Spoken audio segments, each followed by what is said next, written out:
सुरलीला चनेसर दास्तान ॿियों। तिड़की पसी थोक तिरकी तकबुर में पई। अचियो अचियो अबली चए लीला खे लोक। अंदर ओभालन सी साड़े कयाऊंसि सोक। बालापण जो बोक वियो वेचारीअ विसरी।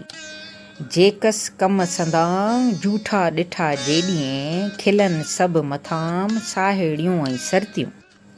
हुईं त घणो होशियार कलब हुई कांध जी। तो भाइयों मोचारी थियां ॻिचीअ पाए हार। कांध कूड़ीअ जो न वणे सैं भते सिंगार। वहम लहे वींझार दिलियूं परखे दासड़ो। चांकी चढ़ंदियसि खट ते रीझाईंदियसि राव। अहिड़ो ई अलाह जो पोरिय तूं पेश करे। अलाह ॾाही मथियां ॾाहियूं ॾुख ॾिसनि मूसी मूं पिरियनि भोराईअ में भाल कया। हुयसि हिंदोरनि में पेयम कान परूड़। मणीअ संदे मामरे कोझे विधियसि कूड़म। साम्हूं थियम सूर वियो विलटे वलहो। वॾेरी हुयासि मेड़ो मूं घर सरतीअं। हथ छुहण हार जे कड़ कांध थियासि। ढोले ढेलियास आयम ॾऊं डुहाग जो। वॾेरी हुयासि चनेसर जे राज में। दोहले दमामे नकरें थी पलियल पुछियासि। ढोले ढेलियास थियसि डुहागण ॾेह में। डुहागाण सुहागणियूं कहड़ ॾुह कंबनि। वर विॾोणो इहें जीअं जीअं पाण पसंदि। घोरियो सो सुहाग जंहिंमें पसी पाण खे। ॾोरे लह डुहाग जंहिं कर लाहू दासड़ो। सारिज सभई लीला लखण पंहिंजा। वरसी विढ़ियो उथिए ॾोरा पा ॾेई। न ॼाणा के ही चनेसर जे चित में। चई चनेसर ॼामसी लीला लखायो। तोजो भाइयों पंहिंजो तंहिंजो परो कोन पयो। कुंवरो कांध संदोय दस्त कयो दासड़ो। लीला ढिम लिखाईं चई चनेसर सां। वरसी विढ़ियो उथिए मूढ़ी मुठेई पाण।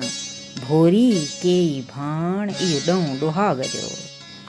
लीला पूरी न पई चई चनेसर साण। तोजो भाइयों पंहिंजो सो रीसाणो राजाण। पाणा धार परियाण कांध कंहिंजो न वणे। चई चनेसर ॼामसी लीला तूं मल खाए। दोस तुंहिंजो दासड़ो खांद वॼाई खाए। त ढोलो ढक संध्याए एबन खे आॾो पए। चई चनेसर ॼामसी लीला लखाए मतूं। ए कांध कंहिंजो न थिए नका मूं न तूं। रुठंदियूं ॾिठियूं मूं इन दर मथे दादलियूं। लीला हीला छॾ जे तूं सोभी सिखीअ। पाए पांद ॻिचीअ में पाण ग़रीबीअ गॾु। हॾनो चवंदई लॾ जे कारूं आणीअ कांध खे। जे कारूं आणीअ कांध खे त रोई रीझाएज। लीला लीलाएज अथई माग मिंथ जो।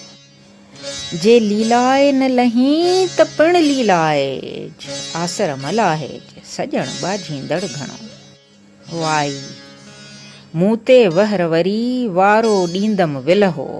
तोखे सारे सुपरी आऊं पवंदियसि माग मरी। तोखे सरे सुपरी असां ता न सरी। असां तोरीअ नाहका ॻुझांदड़ ॻरी। अदियूं अब्दुल लतीफ़ चए मोहबन महर धरी।